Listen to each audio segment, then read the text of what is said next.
Okay, in this video, I am going to be showing you how to retopologize Marvelous Design mesh into quads for Second Life using a combination of Maya and a free program called Instant Mesher, which is actually, Instant Mesher is absolutely free, and it allows, and it is, you can use it for commercial use. There's no restrictions on it, and so now, the original video that I made for this was almost 2 hours long because I did it from beginning to end.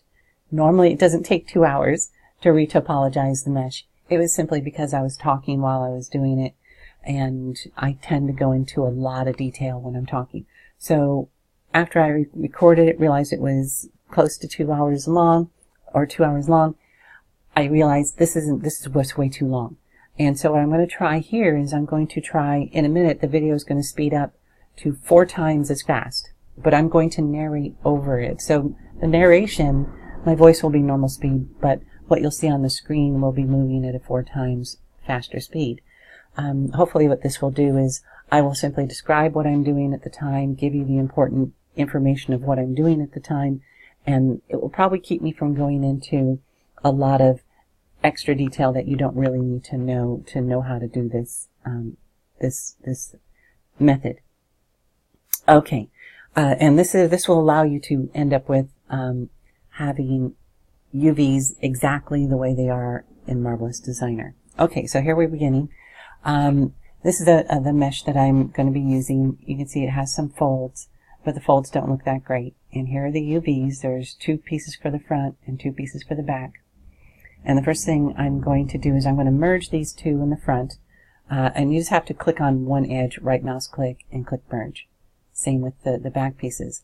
Now, you could stop right here and export these out as 2 separate pieces, but I want to make it one solid piece, because that way you get rid of a seam and you only have one mesh to deal with. Okay, now it's a little bit crooked, and I'm going to, a little bit later, change it so it's straighter. Okay, so now I'm changing the particle distance to a smaller particle distance because these folds just don't look great. And now I'm changing the thickness, as you see down there, to something thicker because the default thickness is really thin, which is why those folds were super skinny. And so here I'm trying a thickness setting of 5. And then I'm running it after I've lowered the particle distance from the default, which is 20, down to 5. So that the particle distance gives you really nice folds, and I'm going to change the thickness here to, I believe I put it up to 10 eventually. And now the folds look pretty nice, but I'm not still quite happy with them at this point. And for the video, there was honestly too many folds for me to deal with in the video, so I wanted to get rid of some of the folds. So I changed the shrinkage weft from, like, I think it was like 120, I put it down to 100, and I ran the simulation. And I got really nice folds. Okay, so now I'm going to just click on the center of the pattern here, and I just rotated it to where it was straight up and down. So you might find that you need to do that when you merge things together. Okay, so now I'm getting ready to export out as an OBJ. Oh, and this is where I'm showing the avatar. This is just the OBJ avatar. It's not, doesn't have any bones or anything. And it's low poly. That's why you can see some of these lines and creases in there, especially down near the legs. And you don't have to worry about those. This process will get rid of those automatically. So you can use a lower resolution. Okay, so now here's where I make a mistake.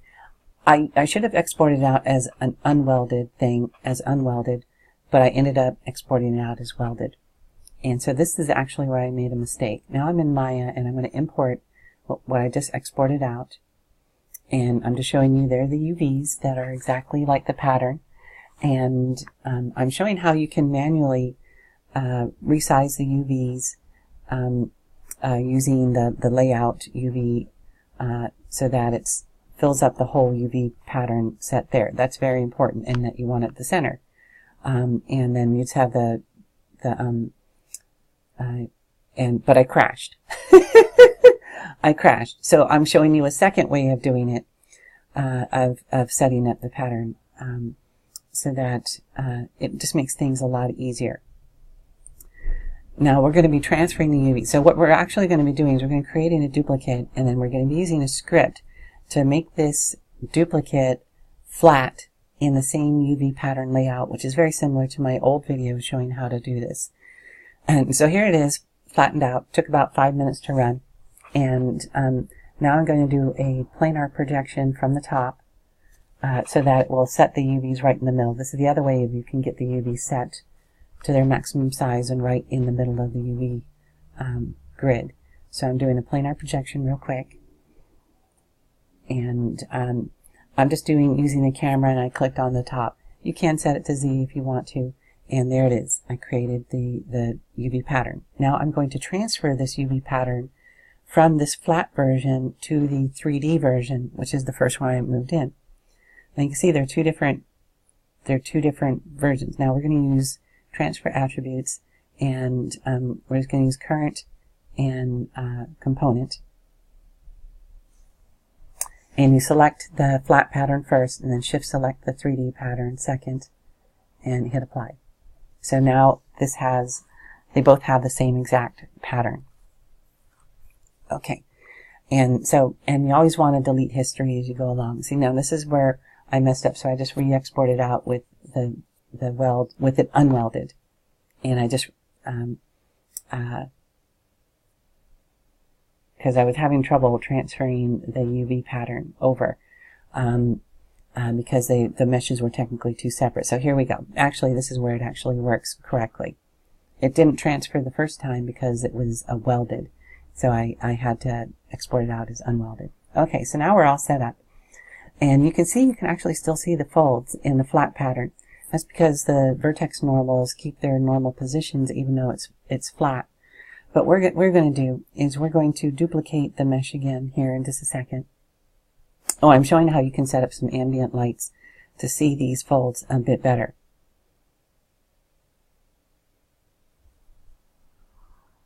Because you need to know where the folds are in the flat pattern in the UVs. So I just duplicated it, and now I'm going to make the mesh 100 times bigger, because what we're going to be doing is we're going to be painting on the mesh so that we can see exactly where the folds are on the flat UV pattern. This is just a lot easier to see it this way than trying to move the lights around and see it. Okay. So we're going to create a new Lambert, and I'm renaming the Lambert for painting. And I'm going into the 3D paint tool, and the first thing you got to do is after you select your mesh is you got to assign a texture to it, and I have to do 10 by 24 by 10 by 24. Okay, and now I'm going to flood this. If I hadn't assigned a texture, you'd have an X through your brush. So I just flooded the white color in so we have a nice white background, and I switched the other color to black, and now I'm just going over the folds on the front part of the folds so that we will be able to see them very clearly.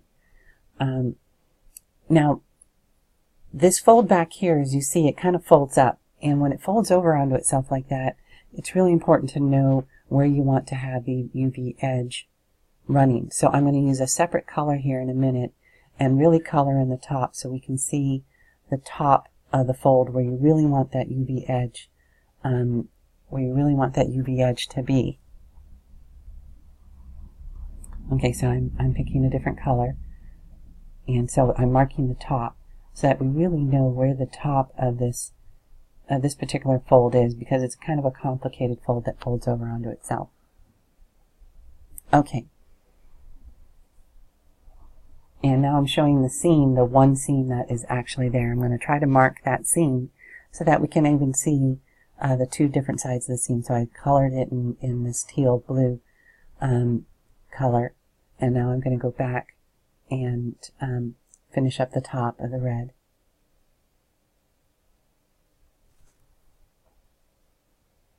Just marking in the seam color a little bit more so it's a little easier to see. And now I'm just sort of marking some edge flow, because it's nice to have underneath the breast this sort of edge flow that goes around the breast. It's just better edge flow. So if there's anything in your mesh that you need to know a real good edge flow for it, this is a way you can paint it and see it. But this dress is fairly simple other than the folds. Okay, now I just created a layer to put this big thing on, so because we don't really need it now that we have the color. Now I'm going to assign the texture that we had created, and now I'm going to edit the color so that the incandescence comes up so that we can see it a lot clearer. Okay, so now the next step is we're going to create some curves to mark these different folds, because we're going to be using these curves in a wrap. Now this is what it will kind of look like in Instant Mesher.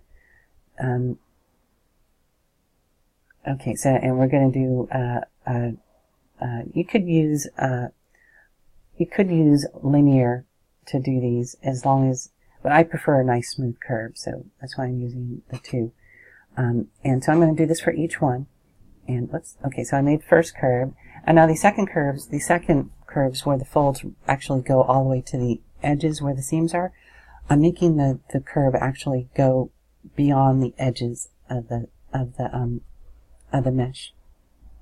And I made sure that I ran it along the top of that red, so that this is going to make sure that there's a nice edge loop that goes right along the top of that edge. And now here's a secondary fold that I'm doing. And I'm making sure that my curves actually meet up with the first long curve that I made. That's really important, because these folds touch each other. Okay, and now I'm doing these other folds that are there, and now I'm going to do this curve here and show how you can make it so that you can force Instant Mesher to have the curve pattern that you want there. Okay, so now what I'm going to do is I'm going to go into animation and go to the wrap tool, or the wire tool. And you first click on the wire tool, and now this is not the default setting there. You want that, you can pause it and go back to that so that you have that setting. Okay, so you click the wire tool and you click the mesh, and then you click the curve that you want. Oh, you click the mesh first, hit enter, then click the wire, and then hit enter. And you see that wire wrap allows us to deform this flat mesh. Now I'm having a hard time getting the control vertices selected, so I'm going to put the flat mesh onto another layer so that it's easier to be able to get the control vertices selected. So on folds that are contained within the mesh that don't go off the edge, you want to select the inside of the control vertices, so that you have this nice transition of the sides of the folds, the ends of the folds. Okay, so now I'm just doing the same wire tool, clicking the wire tool, then clicking the mesh, and then clicking the mesh, enter, the curve, enter.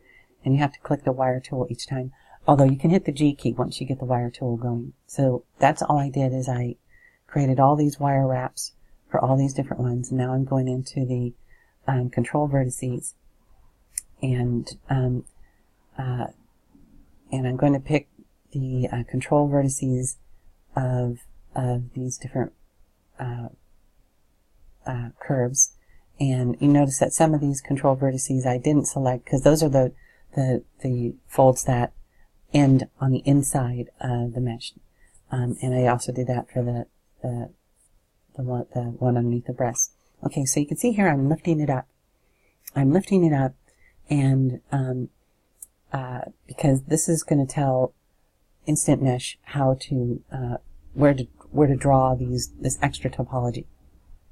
Okay, so now what I'm going to do is I'm going to cut a horizontal slice, and I'm going to flatten this lifted up area so that the Instant Mesh creates a nice flat surface on the top. Now I shouldn't have cut the folds the folds under, or the raised part underneath the breasts. That was a mistake on my part. If you don't, I should have just lowered it to be this height without cutting it and making it flat. And I should have lowered the one underneath the breast a little bit more. This flat section here, and this is what we end up with. this flat section is going to make a nice flat area that we can increase the resolution of the mesh very easily, simply by extruding the flat part. So we can add geometry in that area very easily later on without having to redo anything. Okay, now this is the instant mesher. It works great. You're going to want to use intrinsic setting and align two boundaries, quads. You can use the default setting for the K. And I'm just showing you what it looks like on the 3D version. And because we want to be able to have a higher resolution of these folds. And you see you have to raise up the resolution to a ridiculous amount, because the problem with the instant mesher is you can see it makes it uniform. It's the same resolution all the way through. So, but what we're doing is we're tricking instant mesher into being able to create more polygons in the areas that we want more polygons. And so this is what we ended up with. And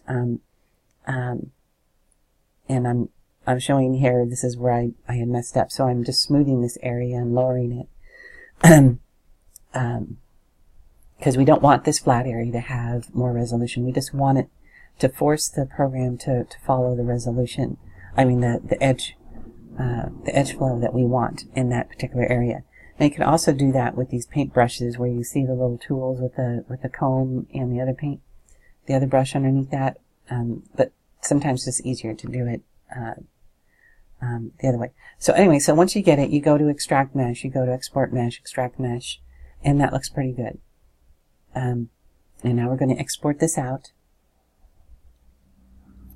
And like I said, here's a flat pattern, that flat side, raised flat area that we can select with the face tool, with face mode. And we could extrude that if we end up wanting to have a lot more geometry in that area to give a better resolution of the folds. So we don't have, and we can add as much as we want later on. And so you don't have to keep coming back to instant mesher and trying to create more geometry. So that's what's great about this system. Okay, and as you notice, it has the same flat layout. So we're going to export it out, and make sure you put .obj if you use a brand new name. You got to make sure you put .obj. Now, when we import it, it's going to import exactly where the other one was that we exported out. And then you need to snap. Now, the first thing you need to do is see these extra vertices or vertex in those triangles. First thing you're going to want to do is merge your mesh to get rid of those extra vertices that are, otherwise they can mess up because they're not connected to any edges. So now what I'm doing is I'm just snapping these vertices to the edges of the flat one, or the now raised flat one that we were working on before. And you notice this is a duplicate. I like using a lot of duplicates. That way, if you screw up on the duplicate, you still have the original. So that's why you created a duplicate of that original flat version. And so I'm just snapping the corners because those are the most important. Now these vertices on the left and right of the original mesh actually do match up. So if you did want to count and snap to the exact vertices, so that when we get to the part where we're going to wrap this pretty much flat thing from instant mesher to the three-dimensional version, the edges the seams will match up perfectly. So you could do that. Okay, so I'm just finishing up snapping, snap, snap, snap. And of course I turned on snap to point up at the top so that I don't have to keep holding down the V key. Okay, so now we got our mesh. And now the next thing we need to do is we need to create, and I'm just moving it out of the way so it's not on top of the other one. And I am averaging, I'm deselecting the very edges, and I'm averaging that, as you see, those vertices, so that when we do a planar projection, they're not directly on top of the other ones. So it's like relaxing the vertices a little bit, but we're doing it ahead of time and under more control. So now we have our finished mesh, and now we're going to do transfer attributes, and make sure you always delete history as you go along, and freeze transformation right before you do this. So we're going to transfer the attributes again, but we're going to be doing a different setting. where instead of transferring the UVs, we're going to be transferring the vertex positions, and we're going to be using the UVs. We set it from component to UV, so that it uses the UV pattern to know where to move your instant mesh to where it's supposed to be.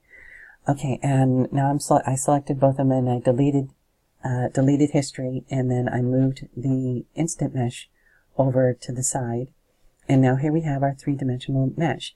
Now you notice the vertex normals are all messed up, so you got to change that. So you got to do set to face, and then soften edge, and then unlock normals. And there we have it. We have our three-dimensional mesh from Instant Mesher, and with fairly decent edge flow, and we can increase the if we're not happy with the amount of polygons in the areas of the folds, we can increase that. Now here I'm showing you the one problem with Instant Mesher is that it doesn't give you perfect quads. There was an n-gon there that I was just zoomed in on. But when you triangulate, it's going to fix that anyway. So this is not, this is okay for Second Life. And so it does produce n-gons, but triangulating it will fix those, so you don't have to worry about them too much. It's just not real professional to have n-gons in there. So anyway, so what I did is I Control-Z back to get to the flat version. I should have created a duplicate before I made the 3D version. Alright, and so now what I'm going to do is I'm going to select it, that top that I'm talking about, that flat part, and I'm going to extrude it because I wanted more detail in the folds. And wanted more detail in the folds. So I'm going to extrude to create more detail. And so now I'm just selecting the faces. Now, some of the folds you might not need more resolution, so you can just do this on the areas that you really want to. And so now I just extruded, and I'm bringing it up, and I extruded twice, and then I selected the new extrusions, and now I'm going to average vertices again, so that there we go, average vertices, because I'm going to do another planar projection to create the UVs. So planar UVs, and now I'm going to do the same thing. Select the original mesh, then my mesh, and then boom. It's in the 3 dimensions. Delete the history, move it over, set to face, soften edge, and unlock normals. And now you can see we have more topology in the folds, which gives a lot better definition than what we started off as. And now here I'm showing that, you could relax, selecting just these tools and use some of the tools in here to relax. And you can slow down the video if you want and look at the settings that I'm using to try to relax the UVs to get a little bit nicer layout or smoother layout. So there we go. So, and then again, you have to transfer the attributes again. Every time you do anything with the UVs, you're going to have to transfer the attributes again. So here I'm showing this is the one seam you're going to have to fix up along and up on the top there. So you're only having to deal with those. And you can see that it's only about 2,500 triangles or vertices, which is very efficient. And it looks fairly high poly when you turn it off, when you don't look at the wireframe mode. It looks pretty high poly because we were smart and we have the topology, we have the resolution in the areas that we really needed, which is the folds. But the rest of the mesh that doesn't really need it, we kept to a lower resolution. So it will look high poly without it having to be high poly, which makes it will be a lot easier to it'll make it a lot easier to rig. The higher poly something is to rig, that means more vertices that you have to worry about weight painting. Now what I'm showing here is another way you can make this, which is I was using the Create Polygon tool, and I'm creating a polygon, and then now I'm going to be adding using the Insert Edge Loop tool and the Split Polygon tool, or the Interactive Split poly tool, and I'm showing you how I could have done this manually. And if I had done it manually, it takes about an hour to do it manually. And so I'm showing how I could have done this manually. Now, if you do it manually, you do end up with nicer edge flow, and you do end up with much better quad topology, something that would be okay to use in a professional setting. Instant Mesher doesn't really give you a great mesh that would be considered good enough for a professional. So I wouldn't use it if you're going to be using Instant Mesher, if you're going to be using it in your portfolio as an example, if you're trying to get a job in the industry. But this method here that I'm using does make really nice quads and topology. And so I'm just showing how I could have done this manually. And here I'm following the curves manually. I had to set down the magnetic tolerance because it kept snapping to the wrong areas. Now, interactive split tool works better than the old split polygon tool, which is still available in every new version. But it looks very similar. So here, like I said, I'm just sort of following the curves, trying to get some decent topology layout. And now I'm trying to remember, I don't think I go through this. So I didn't go through the whole process. I just wanted to kind of show you. Now this is one, I'm showing you that I had actually done this on a very similar dress with slightly different folds, where I actually did do it manually. And now I know that, there's way too many edge loops here. Here's the one on the left I started to clean up, and the one on the right was the original. So you do end up having to clean up and converge a lot of these edge loops. But still, you can see that it's still only 2,700 vertices for these two that I did manually. But you see it does have a bit nicer edge flow. Yeah, I should have had these, instead of terminating on straight up, I should have had them terminate onto the actual opening of the side there. So now I'm showing you that this is technically a quad. It looks like a triangle, but there's 4 edges there, and that would technically be a quad, and that would be okay topology. But that, when you go to triangulate it's going to triangulate into, and there I'm showing an insert edge loop, what happens. But it's going to get triangulated anyway at that point. So you end up with something, like I said, that looks like it's very high poly, but it really isn't. Which is, like I said, it's easier to rig, it's way less lag producing, and it looks high poly. And so this is, and yeah, I would need to use the relax tool here and there. And like I said, there's a lot of edge loops that need to be put, merged together. Okay, so I think I'm done showing you the edge loops.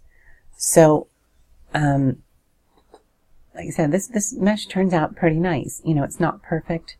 There's some n-gons in there.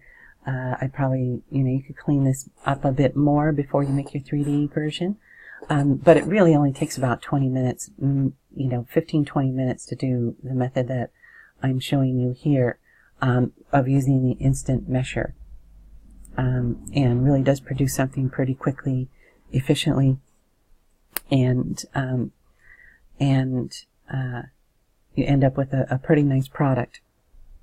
Like I said, it's not the most perfect mesh, but time is money, and this method takes, like I said, it should take about 15-20 minutes when you get when you get it down. While this method here took me about an hour and a half to manually create the quad topology for this, and I still have more work to do. But like I said, the Instant Mesher is not something that you'd want to show in your portfolio if you're trying to get a job in the industry. But if you're manually doing it like this and then clean it up, it is something that you could show once you get it nice and cleaned up. So we're just about done. We'll hope you can see you in the next video, and have a great day.